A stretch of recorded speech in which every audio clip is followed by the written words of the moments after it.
and welcome to the 5th Lockdown Madaxeman podcast, in which the usual gang get back together to talk about what they've been painting and how badly they've been doing it. We bring in a new unique feature when we do a virtual tour of Salute, looking at the traders we might have bought stuff from if the show had been open.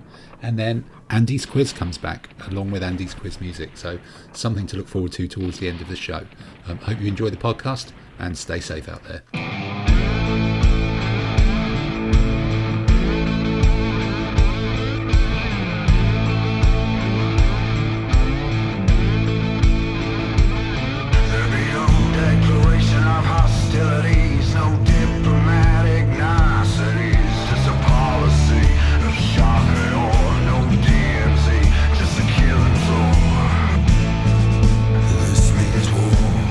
Welcome to yet another week of the Madaxeman podcast. We've got the regular crew of 6 little video windows here on the much more secure than it used to be last week Zoom, and possibly better audio quality as well, as it looks like people are sitting close to the microphone and the rest of it.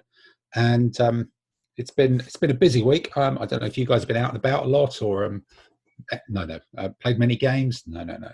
But I imagine you've all done some painting. So if we wade straight into it as we normally do and start to go around the screen, I think this week, Mr. Webb, you're in the top left-hand corner for me. So we want to hear about whether you've learned how to pronounce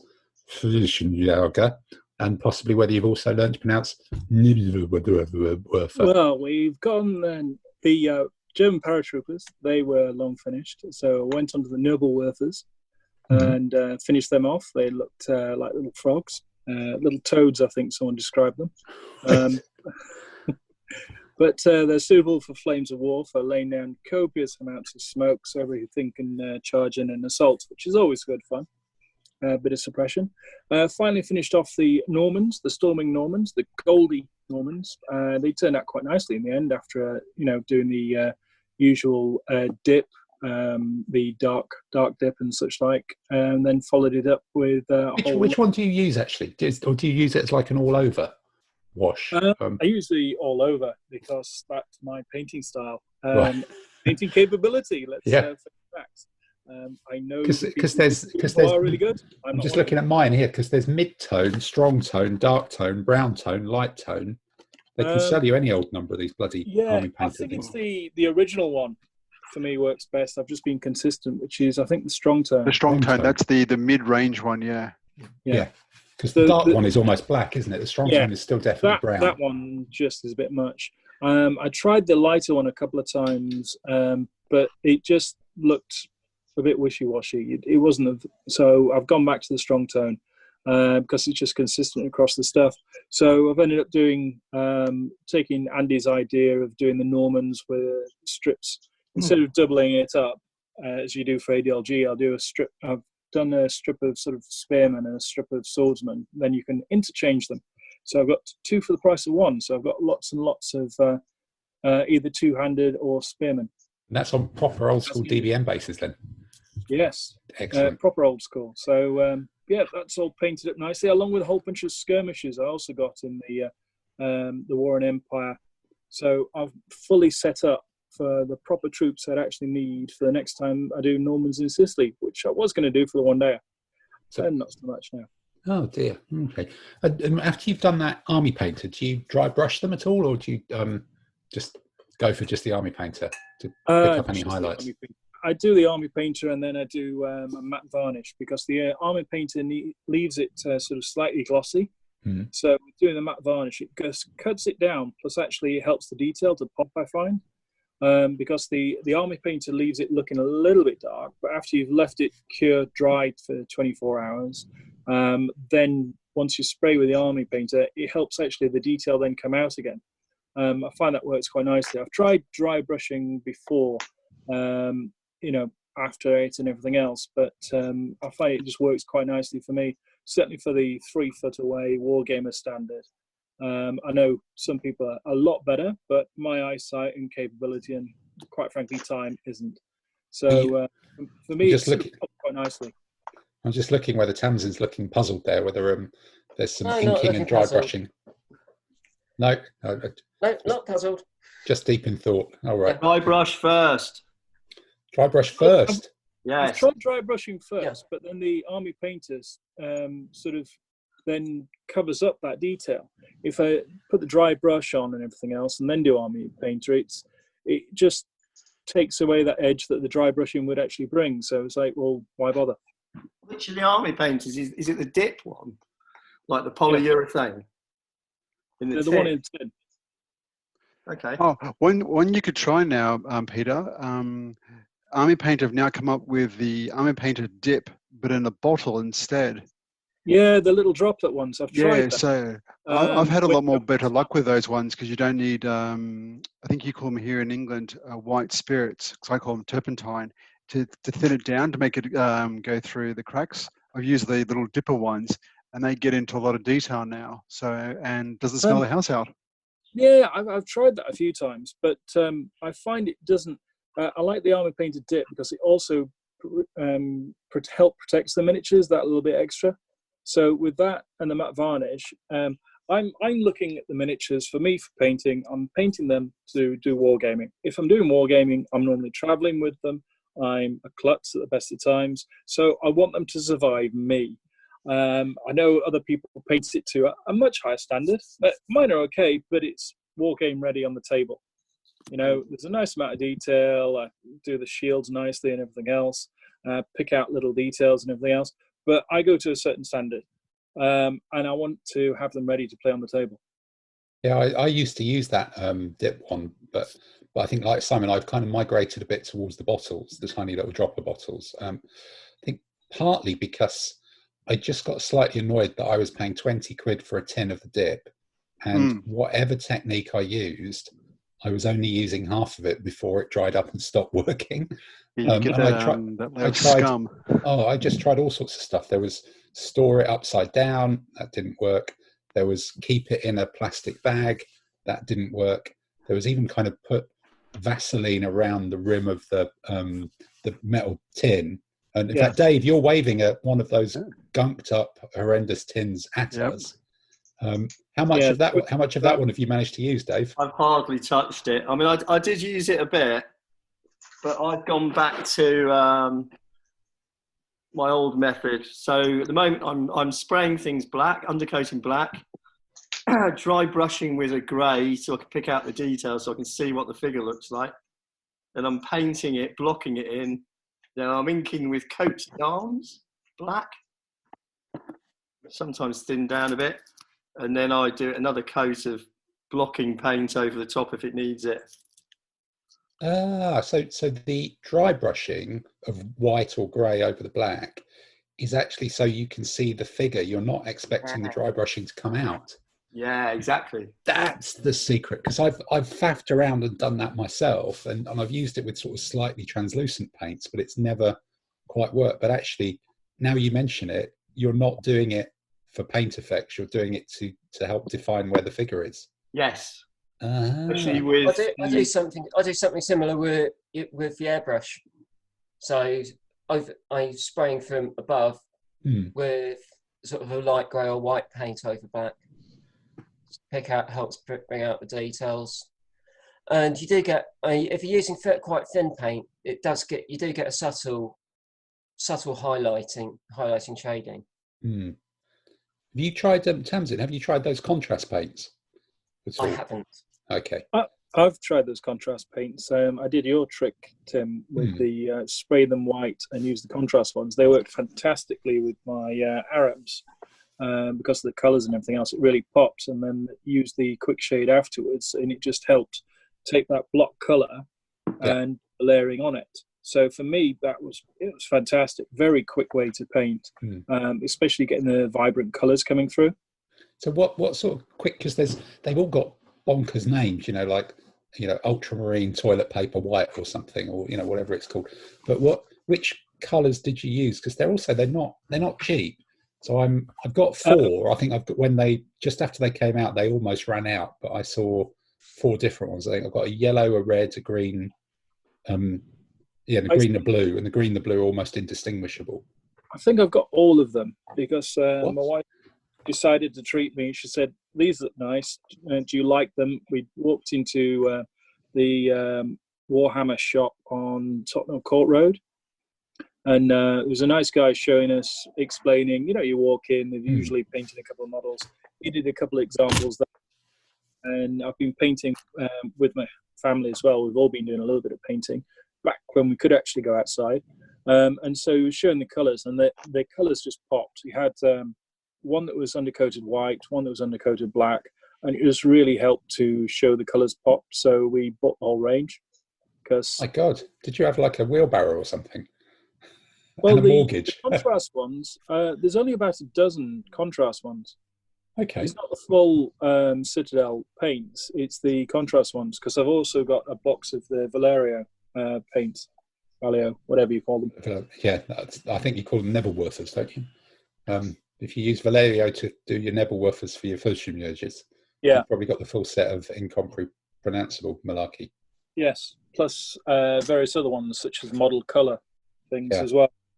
I think that's a Vallejo sub-brand, isn't it? Possibly. It is a Vallejo sub-brand. But they do good ones for the Flames of War stuff. But I also got a present of Napoleonic ones, which I'll be using next on some Austrian cuirassiers. Aren't they just like white? This is my expertise in Napoleonic stuff, developing by the week. I thought so. Well, apart from when I went to Hungary and Austria last summer, when I could actually get out, and I managed to go to several museums, which had some delightful Hungarian troops. Under you're our Napoleonic expert. They are in multitude of colours, bright green hats and all sorts. Well, the main Hungarian infantry were distinguished by wearing shakos and blue pants, cavalry, opposed to helmets and white pants, which is what the Austrians had. No, the cavalry. Oh, the cavalry. I'm not an expert on the Austrian army as such, but I think Hungarian chevaliers would tend to wear green. Most people chevaliers wore green, although some of the Austrians wore white, I think. Yeah, they had like pink trousers and all sorts of interesting stuff. Yeah, all sorts. Yeah. I must admit, I was a bit shocked to find that French cavalry, a lot of them wear green, because that meant I had to buy like a third colour to do the army. It was a bit, increased my paint cost by about 30%. It was like quite shocking to finish that off. All right, okay. Well, Dave, you're next up going around the block. You're in your painting den as usual. Are you going to tell us yet more tales of have you worked out how to paint samurai? Samurai are, I'd say, halfway done now. So all we got, I've just glued together and stuck together a load of mounted samurai ready for spraying black. Okay. The dry brushing. So you mount the figures on the horses before spraying and dry brushing, or? Well, they're these Eureka figures, so they're split figures. Ah, they're split at the waist. Yeah, so the top half of the guy, which is quite good because you can get a few more poses. So it's 4 bases of heavy cavalry. So I'm going to do they're all bow in the early army. So I'm going to do 1 with a sword and 2 with bow, 4 bases, and one which is going to be a general figure. Okay. I must admit, I thought when I've used the army that you think minimum cavalry and then you end up kind of getting more. I think I've ended up using almost 5 or 6 in some of it. I've got enough figures for 6. Yeah, that would probably do you. But it's an interesting, it's a weird army. I think it's a very difficult army to come to grips with. Maybe one week we should have a how do you put together a samurai list thing? Maybe get people to send in theirs and we'll just have a special samurai list issue. Simon and I have already decided we're going to have a hot samurai on samurai action at the club when we get going again and try and work out how the hell to use it. Who has the bit of sushi? Are they reviewing the list for the next version of ADLG? I believe so. I would be surprised if Samurai wasn't one of the ones to get improved because it doesn't quite work. It doesn't quite work as it should do in wargamers' imagination of how things would be in films. Because you don't get the impact bow cavalry, do you? You get impact or bow, not both. Correct. Yeah, I've no idea at all what they're thinking, but I just have the impression that Samurai will be one of the ones to get more of an overhaul than some of the other ones, as and when they do it, potentially towards the end of the year, because it needs to work better than it would do, even though they never really had that many proper historical opponents to benchmark them against. It's got very little filler, and it's all quite expensive. Yeah, I suppose that's the problem, isn't it? It needs something to make it more resilient. It's hard to get an army, and I think there's something in there you can use it. So I've been looking at it and thinking I'll use a strategist and have all the ambush markers. Yeah. Move the terrain, put troops in ambush, and in fact use it in a completely samurai way. Okay. But they thought. You can say there's no filler, but there's a guy called Phil Gardocky who puts stuff on Facebook occasionally, battle reports, and he's done a couple recently of Koreans against samurai, where his samurai army had 4 of the mediocre spears, they're called yari, and 4 mediocre bow with pavisas, and that out of 21 units, that to me seemed like quite a lot of filler. You've got to have 4 of the followers, the Ashigaru or the followers with Yari, so they're mediocre medium spear. Yeah. So whenever I've played it, fought it, played against it, I've ended up chasing them around the table looking because they just become a target. But I think that there's a way to do that. You can sit them in the middle of the table, make them a target and hit from the flanks. You can. So I've got about 20 into it. You know, taking all the bowmen and the followers. I'm sure there's a way of playing it. It'd be interesting. I was watching. There's a couple of Japanese and Asian films that come out, which have got bits about the Japanese pirates and how they played to the Chinese coast. So that would be an interesting one if you ever sorted out a list for that, because it's sort of similar stuff, but a hell of a variation on it. Yeah, true. Well, I think the samurai is a whole interesting topic, other than Dave coming on every week and saying he's not quite finished them and thinks his painting could be better in retrospect. So maybe we should actually do a samurai special and get a couple of people on who've used the list as well and painted it up, and just have a chit chat about samurai and stuff like that, just as a kind of one-off ninja-tastic special podcast. That may be something to do in future rather than do that. So perhaps that's the answer. So Dave, have you done anything else other than samurai on horses and samurai on foot? Is there anything else in that army? No, I've ordered Kagemusha by Kagemusha, which is the film of the general. Oh, right. Takeda Shingen. Okay. I was just going to ask if you got rice with that. Yeah, it's good. It's really good. And what beer are you drinking this week, Dave?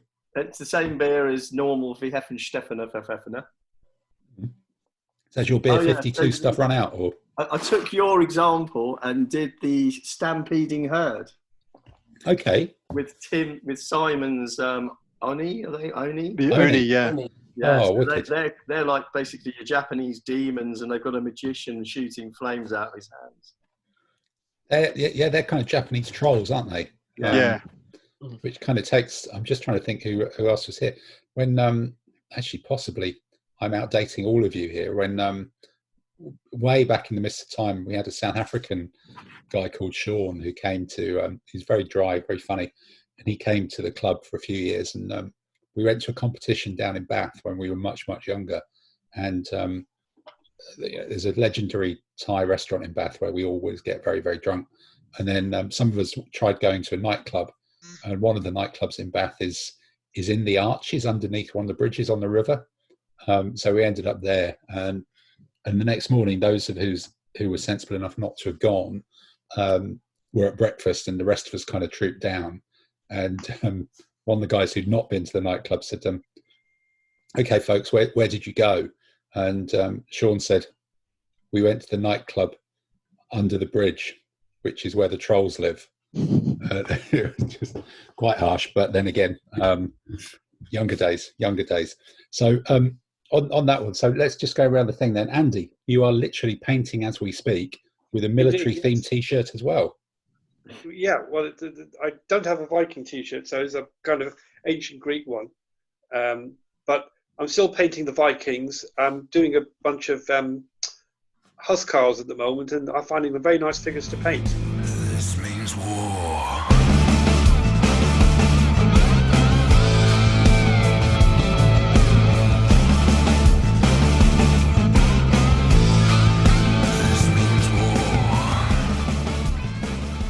Has that stuff I chucked to you in the post arrived yet? Because I know there's been all sorts of No, I was posted. just wondering. I mean, well, I accosted our postman today and said a friend of mine sent me some stuff about a week ago, and he says, no, stuff is taking a bit longer. A bit Yeah. longer. I wouldn't It's taking expect- about 2 weeks. Yeah, I had stuff posted from Major Militia, some decals about 2 weeks ago. Still haven't arrived. No, somebody I sold some stuff to on eBay got in touch and said they'd not got stuff for about a week or so. And we know that we sent some Easter chocolate over to our nephews and nieces, and we posted it kind of a good week, 10 days before Easter, and it only arrived on Friday. Wow. So I think it sounds like post is taking 2+ weeks. Well, yeah. Simon, you're saying it depends how many depots it's going through. Yeah. I sent 3 parcels out on the same day a couple of weeks ago. One arrived within 3 days. Another 4 days later. Another week after that. So wow, yeah, so it's just completely random. Yeah, I had to post some stuff out from work. You'll make the postie. Sorry, Andy. I said, couldn't Tamsin have a word with her mate, the postie, and see if he could do something about it? He's retired. Well, that's why it's so slow then, isn't it? That's the answer. Yeah. Took a long time. Yeah. So is it still the Huscarls are ongoing then? That's just same as before. Yeah, Huscarls are ongoing. Are you starting to think about the next project? If you want to see one. Are you starting to think about the next project after this? Well, I've got a number of kind of minor projects. I've got 2 major projects that I really need to do. One is a load of World War II Italian ships, and I've also got a load of aircraft. And I've got this idea that I'd like to one day do kind of Siege of Malta type naval campaign. I thought you were just going to put them all there and then scuttle them all. It's like a one-player war game. No, you're going to have some swordfish come along and sink them. Yeah, the difficult bit is painting the white flags at the scale of 1 to 3,000. Okay, that's a tricky. So that's one. All right. So Tamsin, you're next up on the rotation. What have you got on the painting table this week? Well, on the painting table at the moment, I've started work on finished the Longbowman, the Wars for Roses, and I've started the Longbowman, painted the first 18, and I've made a good start on the next 30. So yeah, so a third of the way through that epic project. Pretty much, yeah. Did you get time to put any of this up on the blog, or is it still? The Longbowmen are up. Okay. I saw them on Facebook the other day. They're absolutely beautiful, superbly painted. Oh, fantastic. Yeah. Okay. They certainly look good en masse. So. And so you've just got another week of Longbowmen ahead of you before you can even think of anything else. No, the Longbowmen are finished. Okay. Oh, it's Men at Arms now, isn't it? Men at Arms. Billman. Yeah. So I've done the Men at Arms, Knights and Men at Arms, done the longbow. Next it's the Billman. Then I've got some spearmen. Then the mounted. Okay, which is about 6 figures or something like that. It's not too much. Well, I've got six figures, mounted figures for command. Then you got Knights and Men at Arms, and then you got the one northern border that can be the Hobilars or something. Yeah, the cavalry. So it's not too many, but not too many horses to do. Okay, so that's you. And then Simon, you must have finished those ancient Brits and those Chinese by now, have you? Or I decided to add more to the ancient British because right. So 12 or 13 chariots wasn't enough. No, so I've now painted up 16 or so medium and heavy cavalry options, so I can make them into Gallic or French or things like that. Wow. So been trying to do some of the shields. I bought a bunch of museum generic German or French warband cavalry, and they've got the integrated shields. So I've been trying to do a few shields by hand to paint the different colors or Celtic symbols onto it. So it's been good fun. Okay. And then I've been busy just every now and then to have a break. Painting up some mixed units for my ADLG medieval armies. I'm after some of the mixed spearmen, bowmen units for my French or Burgundian or those style of armies. That sort of conductory thing. Yeah. And So which figures did you say they were from? so those ones there, I've got a mixture of all the front rank from the museum. They are the those big spearmen with the yeah. integrated with pervisors. Yeah. Because then I could put nice shield transfers on those. And then all the longbowmen are repurposed and been stripped down and repainted old Corvus belly bowmen. Wow. God, that's a classic, isn't it? Yeah, so they've been sitting in the box for a while, and it's like, yep, strip, redo. So yeah, okay. So good. Oh God, so you're going proper medieval this week then? Yeah, a bit of a change, go old, go new. Good. This means war.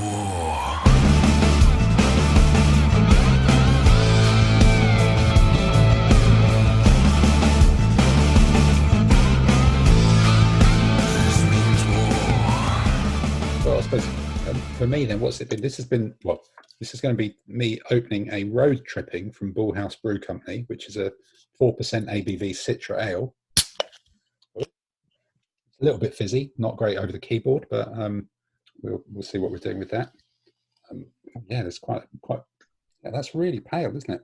Still, like all these microbrews, it tends to be a little bit cloudy, so I'll leave that to settle. But it's got a real. 52. Sorry. Is that beer 52? I think it's beer 52. Yeah, I'm kind of chugging through those. I've got an order coming for actual stuff that I've really ordered, but that's stuck in the post as well, I guess. But so let's have a quick sip. Provided the Vikings haven't drunk it. Yeah, possibly. Yeah, that is really citrusy. Wow, that doesn't even taste like a beer. That's a bit weird. But no, this has been a week of really nailing that 10mm French Napoleonic army. So I've now finally finished all of the infantry, which is like a vast amount. I grabbed the tin. In fact, there was a tin. Tim, you're doing these for the Emperor one? Battle Emperor, I think. Well, in theory, yeah. So I've got all of these. I was going to ask everybody, what did we end up agreeing? What scale we're going to be basing them to? What size and that? I think the consensus of it doesn't really matter, actually. But is that... Well, the most recent thing I saw on Facebook and endorsed by Dan Hazelwood, amongst others, is if you use a 200-point ADLG size board for your 200-point battle, measure a UD as 30 millimeters, but use 40 millimeter bases, and two of those, 240 by 30 millimeter bases, is sufficient for a unit apparently, which suits me fine because it means I've got shed loads of French. No, I think the 30mm movement distance for a unit seems to be the default, and it doesn't seem to matter much if your units are 60mm wide or 80mm wide, which is 230s or 240s. It actually doesn't matter because all the combat and shooting is one unit on one unit, so you can't concentrate, vastly more by having 30s as opposed to 40s. It doesn't make any difference. So what I ended up doing was mostly, because these are 10mm figures, it's like 10 figures on a 40 by 20 in 2 ranks of 5. So each unit is 4 bases with multiple ranks on it.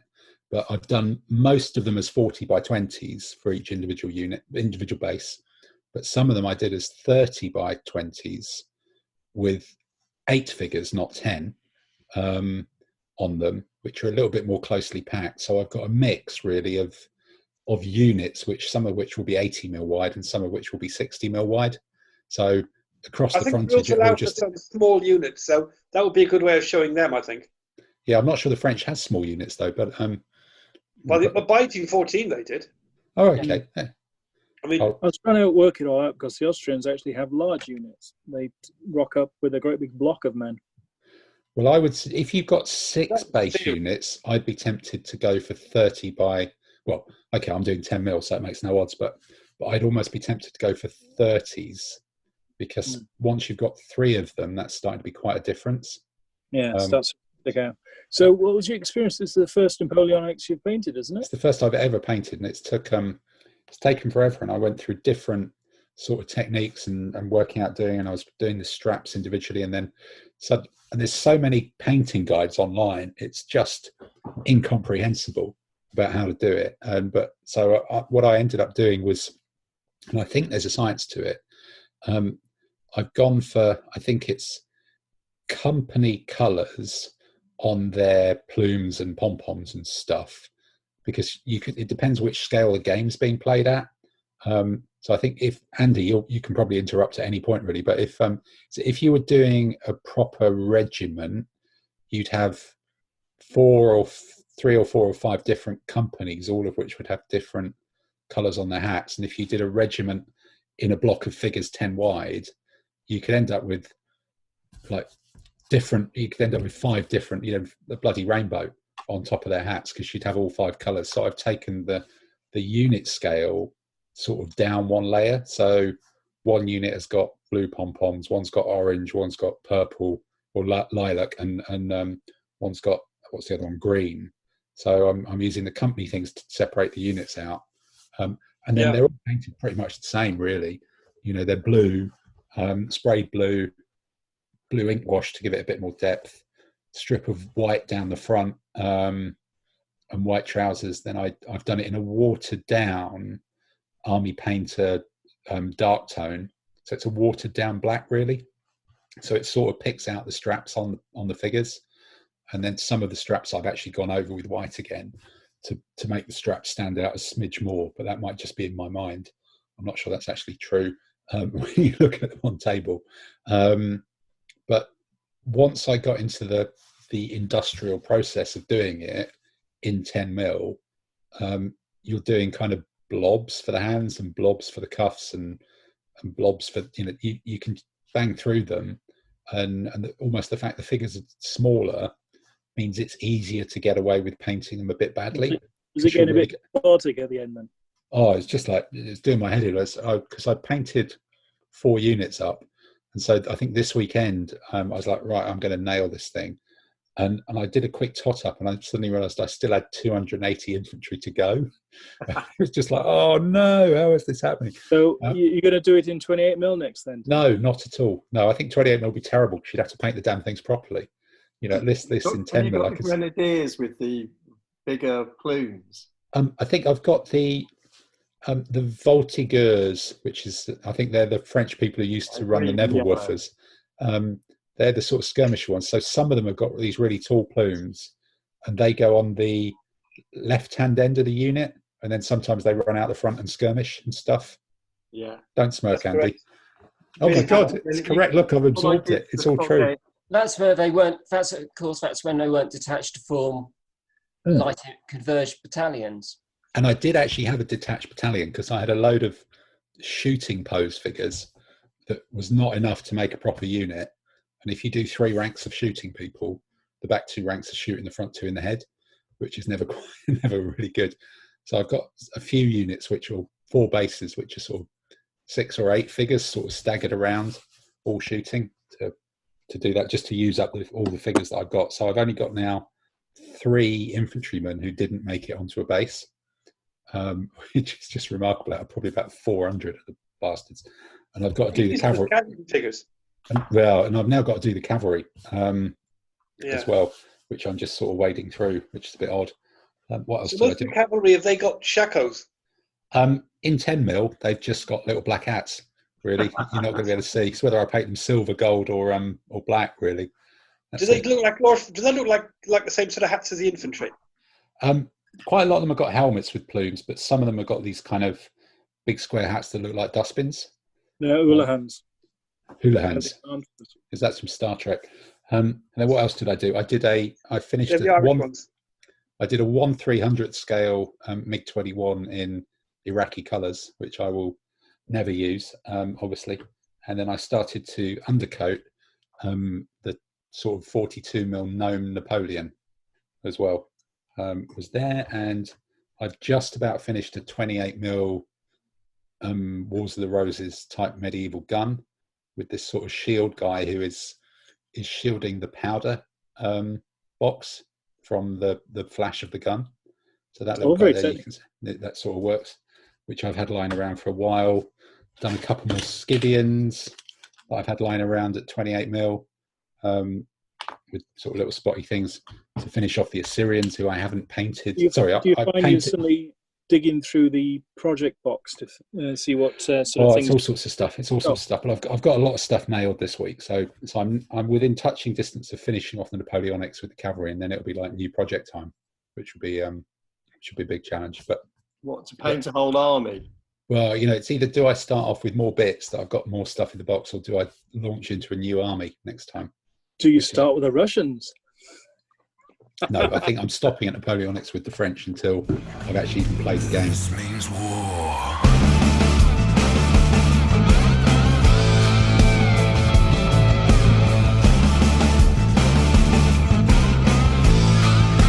This means war. Right, so this weekend should have been Salute, and I think possibly the first ever and possibly the worst audio quality version of this podcast was a central London trip to Salute, recorded in the field in a howling gale, amongst the chinking of glasses in the Fox pub at XL from maybe 4 or 5 years ago.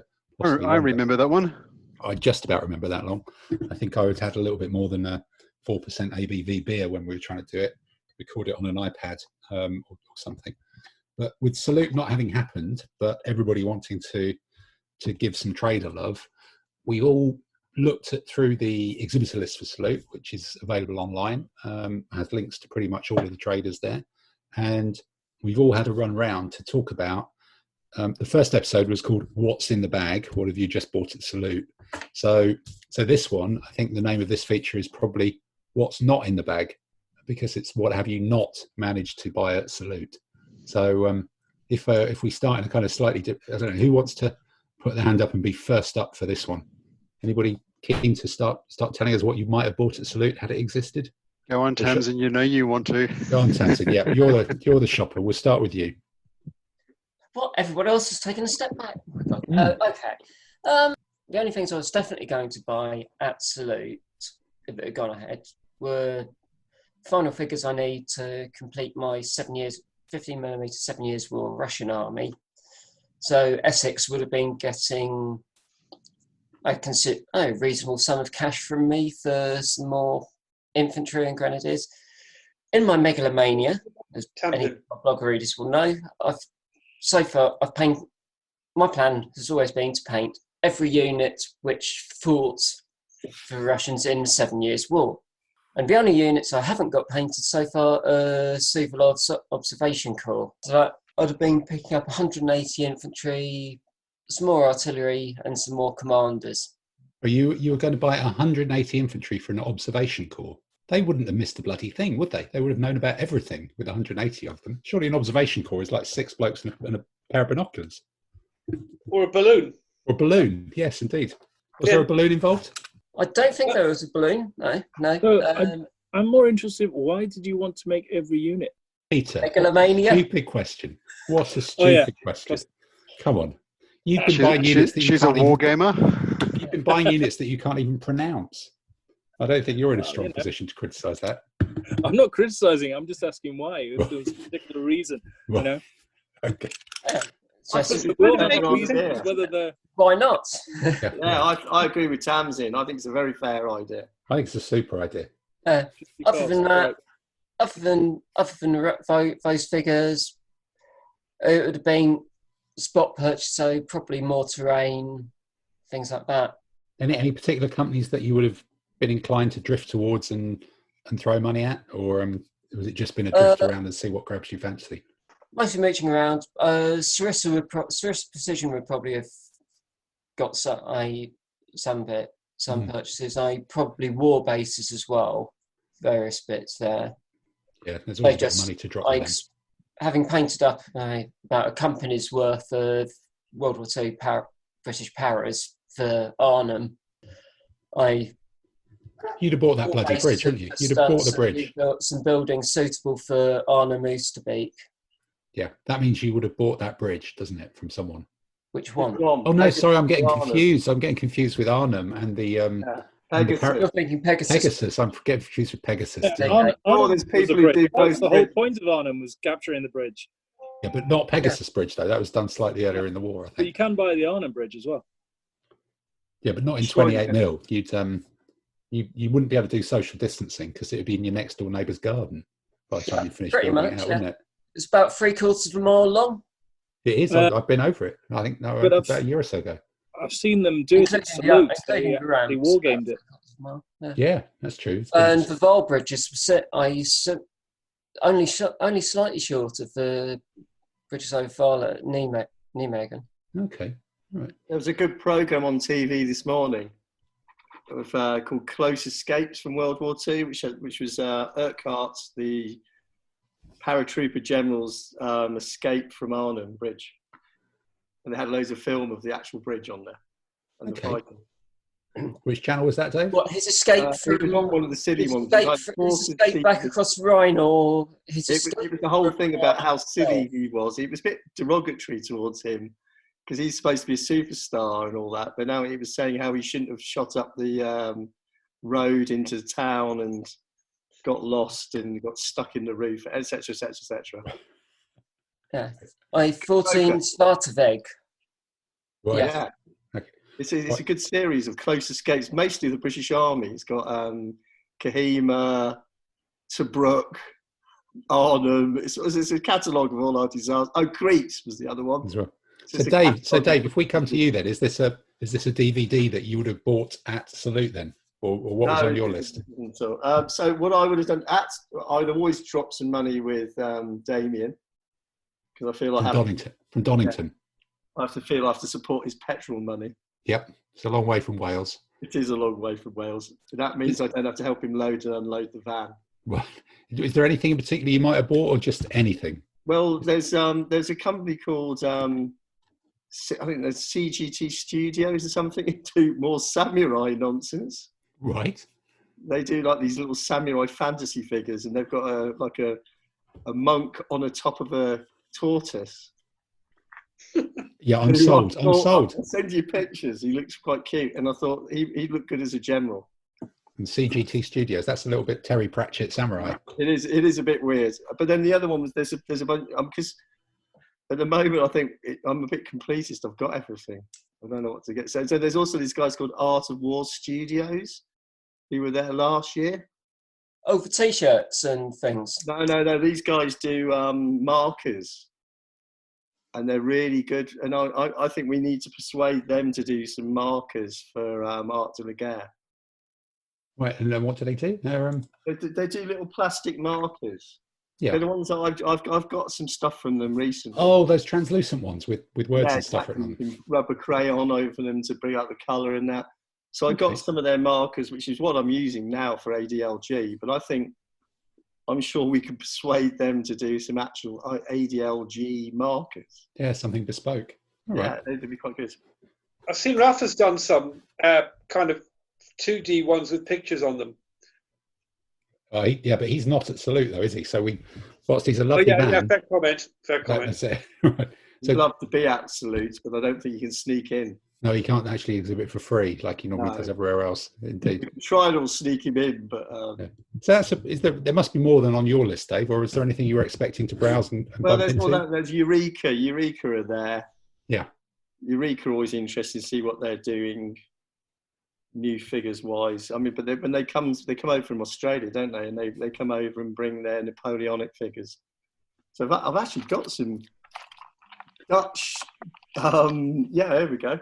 Hasn't a new supplier taken over their distribution in the UK? Yeah, I think North Star's distributing in the UK now. Yeah, you got Eureka is UK now. Took it over from Fighting 15s. Right. Yeah, he does more stuff at Salute. Yeah, when Nick comes over, he tends to bring some of his more esoteric stuff because he comes over and then he goes up north to Yorkshire to see his mum. She likes esoteric wargame figures in 50mm. Yeah. I've actually got a bunch of AB miniatures figures which I bought off Eureka last year, well, about 2 years ago at Salute, and they're still sitting here. Okay. Dutch staff generals, etc. Right. That's about last year I bought some kangaroos from them.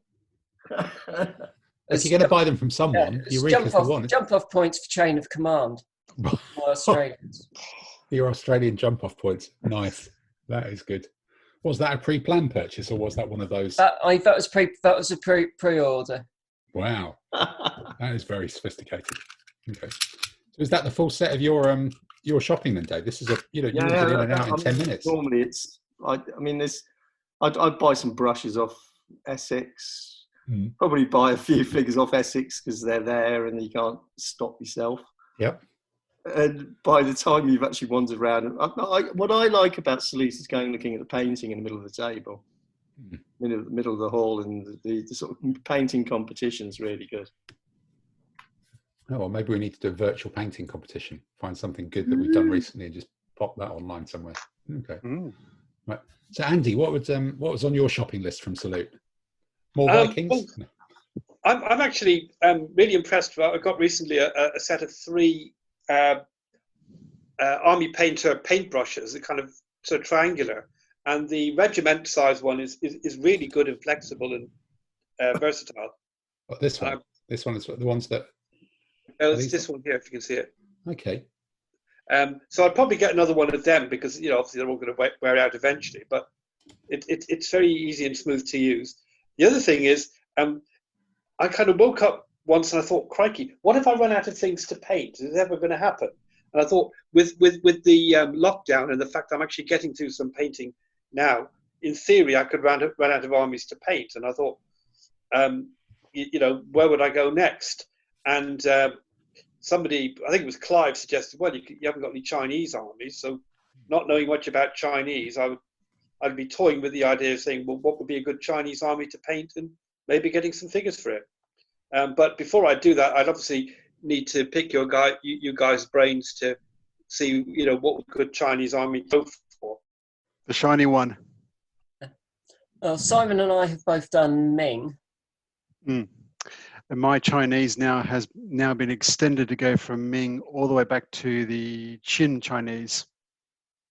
Yeah, it's Well, this is it. I mean, how sort of morphable are the Chinese? I mean, I imagine if you've got a quint coat and a dagger axe, you're kind of I think you're pretty good for most of the early ones up to about what's the one just after the Han or whatever it is, Han and Song.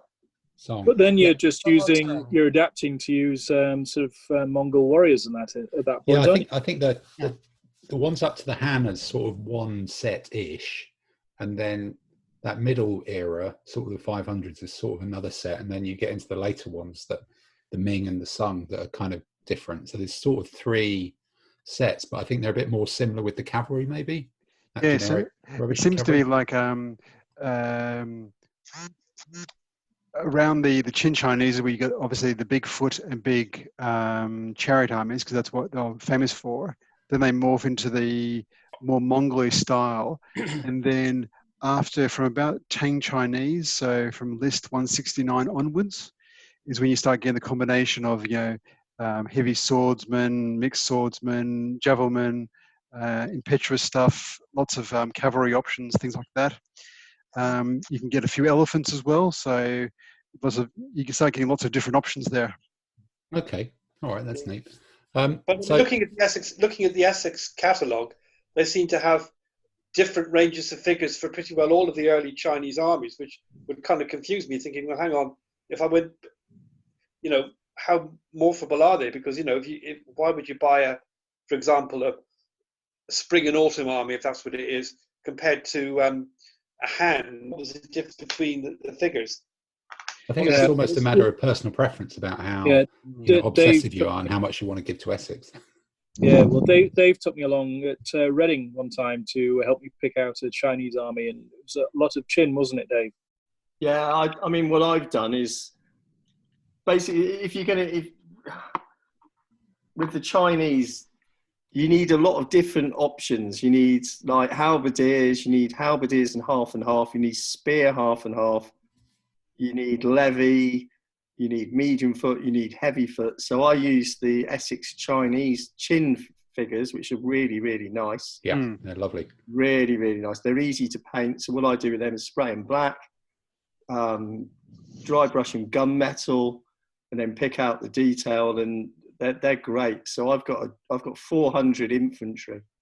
Oh wow! Yeah, in a one drawer of the Bisley drawer, and that's so there's I mean, 8 bases of heavy foot halberdiers, 4 bases of medium foot halberdiers, 6 bases of half and So half. it's like the terracotta army, only it's painted. Yeah, it comes out about as often. I really enjoyed painting it. That was a project, Mm. and it Well- took sort of 3 months. Well, what I did was You've got to wonder about Emperor, don't you? I mean, he gets all these figures, he doesn't even undercount them. So Andy, is this your salute challenge? You would buy 400 Chinese figures to replicate what Dave did? Or was that what you were thinking? Or would you not quite thinking that many? it's his new Napoleon. I was thinking of kind of like a 200-point army, sort of maybe with a few extra options. So that's probably if I went and bought it, that's what I'd probably do. Then having bought it, I think, well, I suppose I better paint the buggers at some point. Right. So your big project then for Salute would have been to try and find the right Chinese figures to make a new painting project to take you forward to the end of the lockdown. Unless common sense kicked in, yes. Yeah. All right. That was your thing. No. No, Simon, you don't want common sense. so Simon, you're shaking your head then. So what you must have you got a list? You got a Salute shopping list? Yeah, so my Salute shopping list was reasonably small this year. He says, but that's mainly because the one vendor who I was going to buy stuff from doesn't come to Salute. But every time I go to Salute, I'm only going there for a few cans of spray paint and a couple of other paints. And I walk out with a backpack and 2 big bags full of stuff. So things always happen. I was going to be buying a bunch of 7 Years War models off QRF miniatures to fill out my 7 Years War army. They don't come to the They stopped doing shows about 2 or 3 years ago. Yeah, so Salute. I'm not at Salute sale. They do sometimes, but yeah. So they've got a Salute. They've got a sale running on right now, where you can get 20% off their off list price across their entire across their entire shop, which is not bad. Better than a kick in the head. Yeah, that's reasonable. Yeah. So as a war gamer, you need 4 bases. So that means you've got to buy 10 packets. Yep. That's always. No, I think I've got some pikemen like that. Yep. Yeah. So you've been buying what? Battalion guns, Simon? Is that it? Well, it started off. I just need some battalion guns, and now it's up to £100 of. You need some figures to represent elite foot in the 7 Years War. So you need some grenadiers. Then apparently I need some skirmishers. So I need some of those. Then I need artillery, and then I need limbers. And then, while I'm there, I might as well buy some generals. Oh, those Crassiers look nice. Don't need more of those, but I need some of those anyway. And well, the Crassiers are the kick-ass cavalry of the 18th century. I'm hoping they're the kick-ass cavalry of the Napoleonic era because I've got quite a lot of them. I'm in the process of painting up at the moment with the French. Yeah, they were very expensive. There weren't very many of them, but I mean, two units of Cuirassiers is probably about right. Yeah. All right. Okay. Right. So yours would have been actually quite refined then. He says Allegedly. but like most wargamers, all plans fall to pieces when you go to a wargaming trade store. This means war.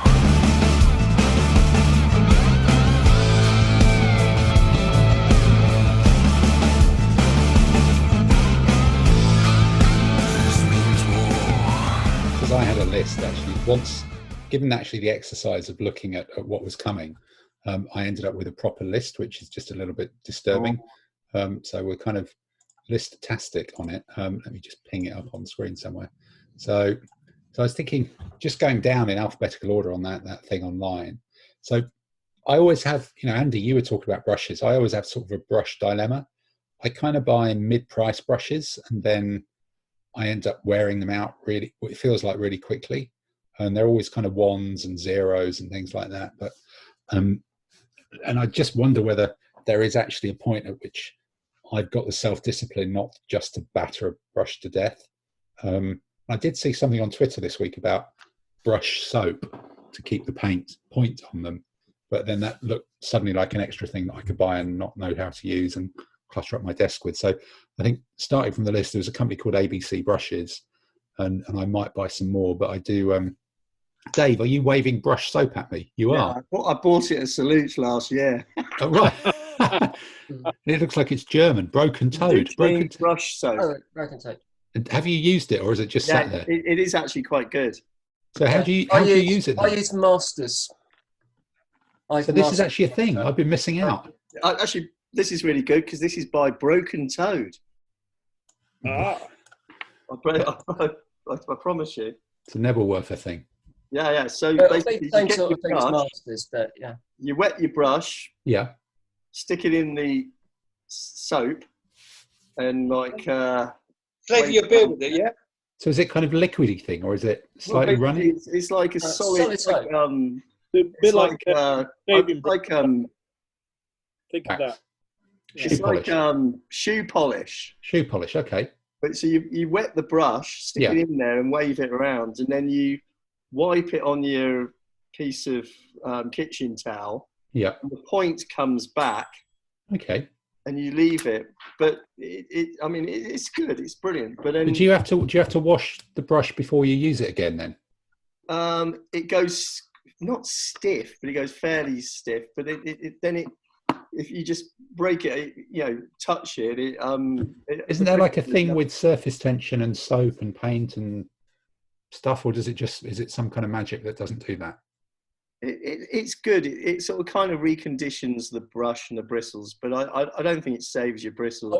I'd normally rinse before putting into paint. Yes. Okay. All right.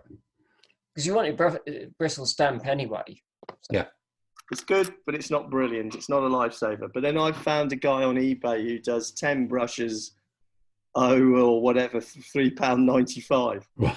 So they can be quite shit. They can be quite poor quality for that. So you can paint them to death. Fine. I bought 10 of his number 2s, and if you pardon the pun. Yeah. And I've only gone through one of them so far, and it seems bloody good. So I might stick with him for a while. Well, you'll have to send us the link. I'll drop it on the site. So, yeah, all right. So my first alphabetical thing to ABC brushes probably gets trumped by cheap rubbish off eBay. I think first core Curtis. Because one of my painting projects to be done is a Spartacus army in 15mm, and Curtis do those lovely figures. Their heads are a little bit big, so they don't really match with anybody else's, but they've got a slave revolt pack, so you could get 8 28mm gladiators from them for about £8, which would give me my giant size generals, I think.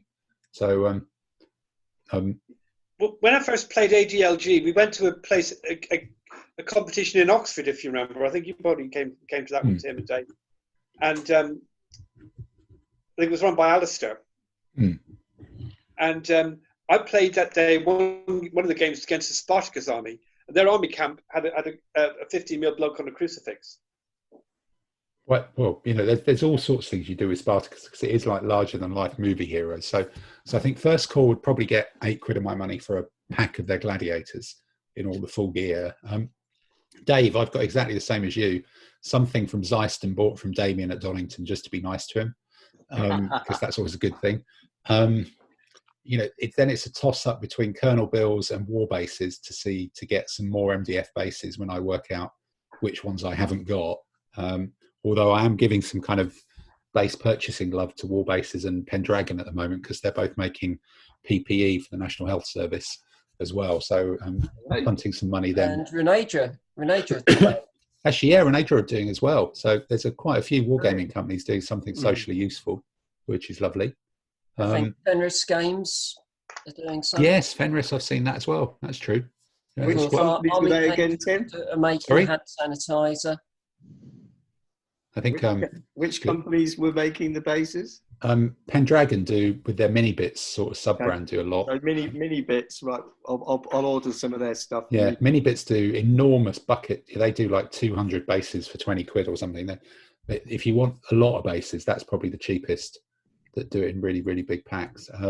Their gloss spray is really good for samurai. Yeah. Yeah. Well, I do gloss spray, then I'm dull coat over the top. Okay. Oh, gloss. All right, got you. Vinyl. So I also, looking down the list, the brigade models have some 1/700 scale naval forts for the Black Sails stuff. That is actually another painting project I've got to start that I might do. And they've got some.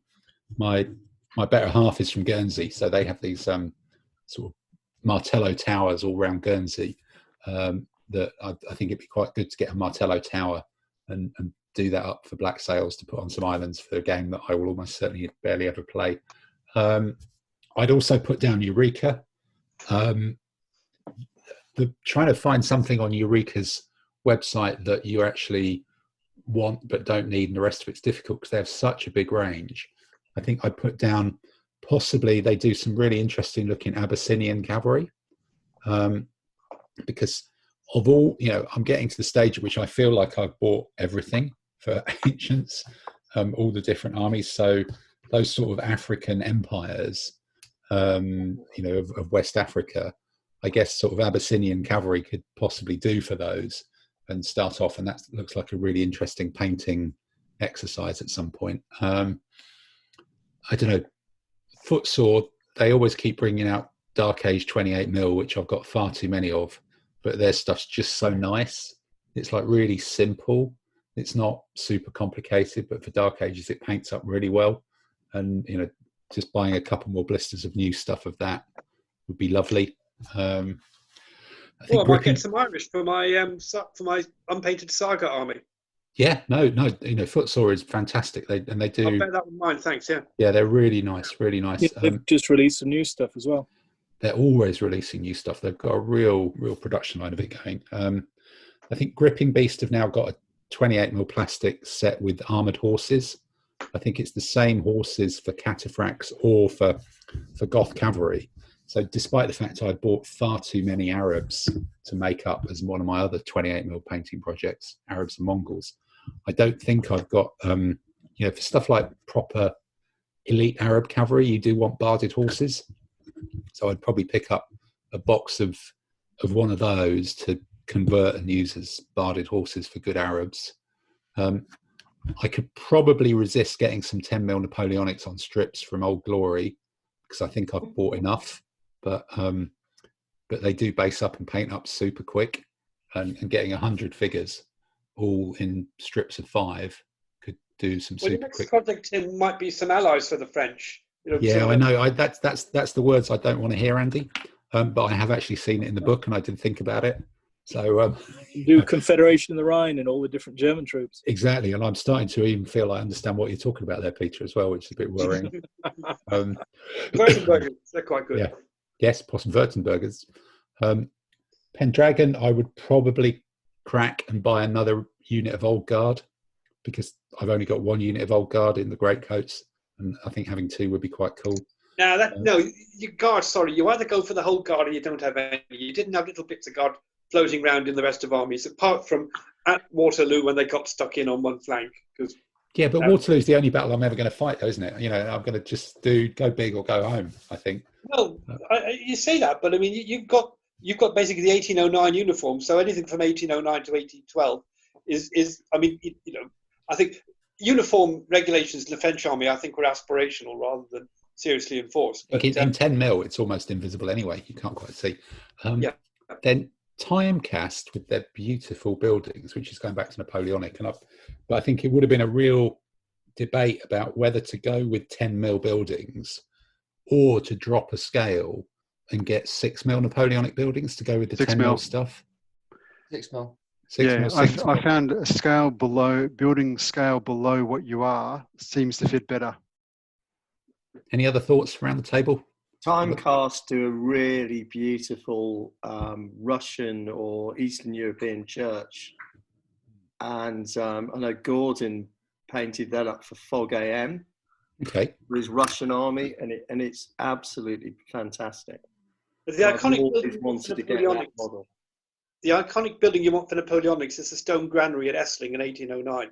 Yeah. I thought the iconic Napoleonic building was that one that Airfix did in 20mm that we all had when we were much younger. Hougoumont. That's it, the farm. Yeah. But I might, because there's only a few of them, I might try and persuade myself to allow Timecast to charge me for the paint one, because the stuff they paint themselves is brilliant, really good, much better than I can do. I go with Andy on that. The grain bank, whatever it was, it's Ensling. The granary at Ensling. That's the best battle. That's the one where Napoleon's best. Actually got there. They didn't get to Hougoumont. Okay. So I was thinking, I want to buy that Airfix fort because I know nothing about this, but you're now telling me I need to buy Barn from a battle I've never heard of because that's French more important. army in 1809, best army. Right, I will go away and pretend that I'm going to read something about that then. What else I've got? I don't know. Has Water Tanker, other than the fact the club isn't meeting anymore, was Water Tanker a thing that happened for a short period of time and then everybody went, "That's a great beer and pretzels game. We'll never play it again," or is it something that will keep coming back out? I think it's one that will keep coming back out. It's actually good enough to repeat. Yeah. What scale did you play it in? 15. It's 15s, yeah. Because I think I joined in. I played one game of it and it was fun, but I don't own the rules, so. I think it's a question whenever Jerry turns up with his kit, basically. Okay. Because he's the one with all the tank. Or rules. Mike, I think had. Well, I've got a stack of 15mm tanks, but I don't own the rules. So maybe I should actually buy the rules and then actually be in a position to play it. And I think I've only got Chain of Command from the Lardies, so giving them some more money would be all right. What else? Victrix, they had a stand this year, I think. I think I'm sort of accidentally creeping towards buying a Greek army by default. If I accidentally buy a packet or a set of some sort of 28mm Greek successor stuff every now and then, it won't feel like I bought it. Ancient Germans, Britons, Gauls. They do, but I've got the Dark Age stuff. I think what I'd actually want is one of those classical, Seleucidy type armies with the pikemen and the big shield transfers and stuff. Because I've got the Dark Age Harrys anyway, so having a slightly less hairy, less Dark Age thing would be trickier. And then West Wind, Forged in Battle from the War and Empire stuff. I think there's always a chance of an outbreak of some Franks in my ancient armies, because I always kind of morph some Gauls into Franks, and I have this horrible suspicion that I could end up picking up some proper Franks, and that looks like an easy way to do them in those sets of 24. You don't need 2 or 3 packets, and you kind of have the Franks to make all the other armies it. So I think it would have been kind of a bit of a schlep it home amount of shopping. So trying to think, have we gone all the way around, or Peter, do we still need to come to you? Well, mine would have been simple. The Donington going to Damien again, because I like looking. He paints up all this stuff really nicely, so I normally get some inspiration to fit out a couple of things and different sort of bases and everything else. Then I might have gone, because I've been painting up stuff, some of the Flames of War stuff, either some British armoured cars or some Churchills. And then problem is with Wander Round Salute, there's always some new shinies that I have not seen before that I usually succumb to. Okay, so it would have been focused, but with an open mind to pick up new stuff then. Yeah, absolutely. That's half the reason why I go to Salute, is wander around and see what else is there. You get inspired while you're there and end up picking up some Napoleonics or something else. Or I don't know. Usually I bump into you lot and you make suggestions, and I end up doubling what I end up getting. I think Simon's nodding because he was the cause of it last time. Oh, right. What did you accidentally buy last time? It was a bunch of Napoleonic AB stuff. So both Simon and Dave nudged me over the edge, and that's how I've ended up with the Austrian Napoleonics. Right. Okay. So yeah, Napoleonics is kind of the impulse purchase of. We need to start playing Bataille Empire and see if it actually works. Because for a wargamer, whenever you release a new set of rules in full color, we all go, "Ooh, shiny! I've now got to buy more toys." Have a look at that. Well, I might try and put the stuff on the table. Really good to play. Give Bataille Empire at the club a really good run. Yeah. And see if there is a Napoleonic set of war games rules which can work at competition level. I think it's the period which is the sort of lost period. I reckon there's thousands and thousands, well, millions of figures out there in people's cupboards and things, and people seem to just argue about rule sets rather than playing. And I think that would be a holy grail to actually get a set of rules to play. I think that's absolutely right, and I think I'm going to give there's a sort of introductory learn the rules scenario in the rule book, and I think I might, now I've got all these French, I can split them into 2 halves and move the figures around one day in the next couple of weeks to try and see if I can understand how it actually works, which seems to be quite regarded as a good thing. So, okay. Well, look, that'd be weird about actually talking about playing a game rather than just buying and painting the damn stuff, wouldn't it? Indeed. Yeah, would be quite helpful. All right. Simon and I tried playing a game by WhatsApp over the week last week. Okay. We got kind of halfway through it, but it was a start. It was a start. Right. Yeah. Well, something to look out for another week. So, This means war.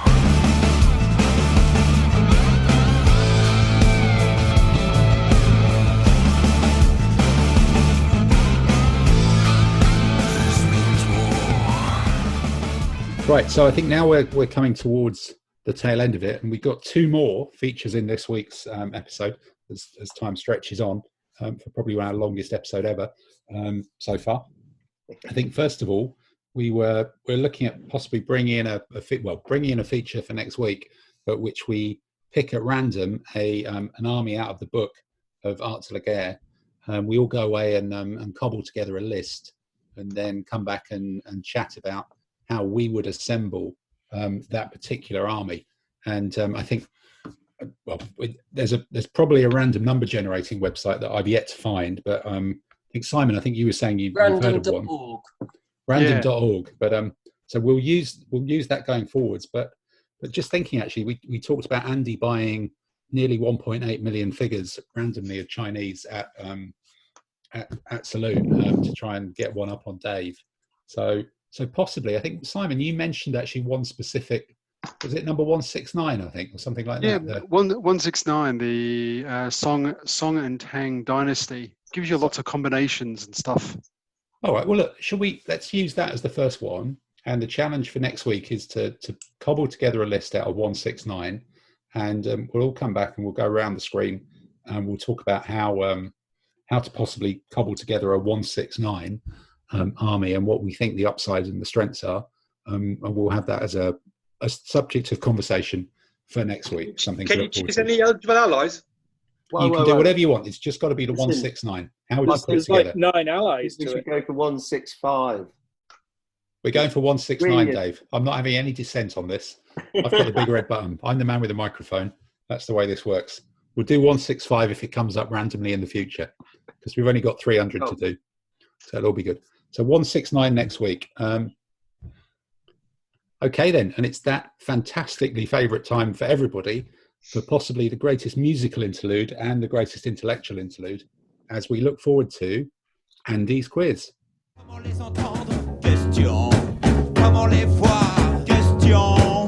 Le trou est sans fond? Question. La légende le dit? Question.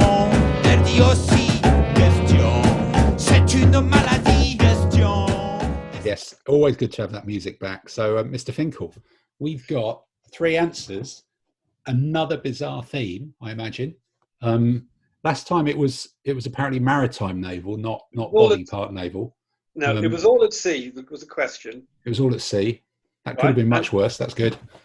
And there were 3 questions, and I'm trying to remember what they were now. Oh yes, right. First one was about Admiral Sir John Byng, who was shot by firing squad on his flagship, and a French author wrote, "From time to time, the English feel the need to shoot one of their admirals to encourage the others." And I asked you who it was and gave you a choice of 4, one of whom was a midfielder, as you said. Yes, So Zola. Yeah. Molière, Rousseau, Voltaire, or Zola. So does someone want to try and tell me who they think that was? Basically, Molière. I'll say Molière. I would go for Rousseau because it's Paul encourager les autres. Yeah, I'm in not fact, clear about history, but I'll give it a go on the choice. well, in fact, it was Voltaire. So at least Dave, you got the right century. So that's the start. Right, Okay. But the second question was about, on the 21st of October 1904, the Russian cruiser Aurora was damaged by shell fire. What was the nationality of the ship that attacked it? Was it German, British, Russian, or Japanese? Japanese. Russian. Tamsin's correct. What happened was the Russian fleet was sailing through the North Sea, which, as we all know, is always infested with Japanese torpedo boats. And lo and behold, despite the fact they were 30 miles off course, the Russian fleet sailed into a bunch of Japanese torpedo boats and started shooting at them. Some of the Russian ships in their confusion shot at other Russian ships. And in the process, the cruiser Aurora was damaged by its own flagship. Now, it turned out that the Japanese torpedo boats were in fact British trawlers, Right, I see. of whom the Russians managed to sink one and, kill about 5 people. And there was a big furore, and the Royal Navy followed the Russian fleet till it got safely past anywhere it could potentially damage any British merchant ships. Or itself, indeed, yeah. Yeah, so this was a glorious start to the Russian attempt to sail its navy halfway around the world to beat the Japanese, who'd already beaten the other half of their navy. Well, okay. And it finished in a battle called Tsushima, which was even more one-sided and decisive than Trafalgar. Over in 15 minutes, allegedly. No, it went on for longer than that, but the Russians got completely thrashed. Oshima or Toshima? Tsushima, Tsushima. Okay, all right. Right, 1905. The third question I asked was, in World War II, how many U-boats were sunk by squids? 0, 1, or more than 1? More than 1. We want it to be more than 1. Well, squid was an anti-submarine weapon. Correct, the trick in the question. Oh, he's geeked us out. Dave Saunders. I just thought that is just obscure as hell, I know, but that's fun. Fantastic. Yes. Okay. It's the mortar which lobs depth charges over the front of a ship, and that was a great advantage in the process of anti-submarine warfare. Question, comment les voir? Question, le trou est sans fond. Question, la légende le dit. Question, elle dit aussi. Question, c'est une maladie. Right, anyway, the theme for this week, we've got 3 questions for you, is the dogs of war. Okay. And the first question is, which strategist, in ADLG terms, was defeated at the Battle of Cynocephali, which means the dog's head, in the year 197 BCE? So that's the first question. Okay. The second question is, what is the name of the Alsatian commended by Napoleon for bolstering the morale of the French Grande Armée in the 1812 campaign? Well, my mind is just boggling about how an Alsatian manages to bolster the morale of an army. It's quite an unpleasant thought, really, but go on, far away. And question 3, what was captured by HMS Bulldog on the 9th of May, 1941? Okay, all right. Well, thank you, Andy. And answers will be available next week if you don't work them out in the meantime. All right, well, we'll roll the Andy quiz music. Question, comment les voir? Question, le trou est sans fond. Question, la légende le dit. Question, elle dit aussi. Question, c'est une maladie. Question. Right, it's good to see the back of that music, isn't it, really? Or at least for another week, quite possibly. But in fact, digging out more music like that is probably something that keeps us away from having more interesting features on the show. So thank you, everybody, for listening. I think any quick final thoughts if we go around it, or is everybody's mind a blank? We just talked too much this time. Well, the way the downloads are going, there'll be even fewer people next week. There could be, yes, indeed. Yeah, no, we're almost into triple figures for all of them. It's all working very well. So if we get below 6, we're in serious trouble. We could be good. Anybody else, Mr. Webb? Any final thoughts on what you're going to be painting this week? Austrians and Nefertins. You know, the Arabs with the pipes, with the little bombs. Blow. Yeah. All right. Where did you get? Which manufacturer are they from? They were from Damien, Okay. Donington. Yeah, Donington New Era. I think I have them myself. Yep, I think I do. Yeah. So and then doing the Austrian cuirassiers. Okay. And Dave, what have you got? Well, after the conversation we've been having, yeah, I've remembered the Worlds in Rome last year. You and me, Tim, we met some Italian guy called Nova Miniatures. Yeah, Strategy and Nova. Yeah, and never seen. So I've a conversation earlier brought him to mind. So I've dug out his figures because I bought a couple of command sets and things, and I think I'll paint them up for fun. Okay, they're command sets for what army? So, well, there's an Arab one which has got a table and something or other, and then there's a Byzantine one which is pretty straightforward, and then there's there's some sort of medieval command which has got a table and blokes stood around it in some sort of strange manner, which looks like fun. Good. I remembered them, so I've dug them out. I'm glad we've been of service to you. Simon, have you got anything planned for next week that's starting to get you on a different track? 15mm Chinese chariots. Need to be assembled. 4 horse or 2 horse? Of course, 4 horse. Yep, that's good. Yeah, I got some of the museum ones, so they've been sitting there in the bag going, paint me, so I need a break. Yep, that's good. And then, so Tamsin, we got Tamsin and you're actually just you and then me, isn't it? Before we wrap up. I'll be carrying on with Wars for Roses. I should finish filming in the next couple of days, and then it's on for Spearman. Okay. Oh, it's more of the same. So I might have all of those finished by next week. I'm going to be boring and paint Huskarls. Huskarls. Andy, I've just checked. Essex is still open. You can order your Chinese army. You can get them. You're in. Well, I think with a bit of luck, I need to photograph the Assyrians, the 28mm Assyrians, get those up on the website. And I've got to finish these Napoleonic cavalry and finish the box before I then start to worry about what the next big project is. Or I just start doing more bits and more basing. So that's something to look forward to, or maybe not, for next week. Thank you for putting up with us for nearly an hour and a half this time. And goodbye from everybody around the windows. Goodbye, everybody. Bye. Yeah. Bye. Goodbye. And we will see you next week. Hope you enjoyed the podcast.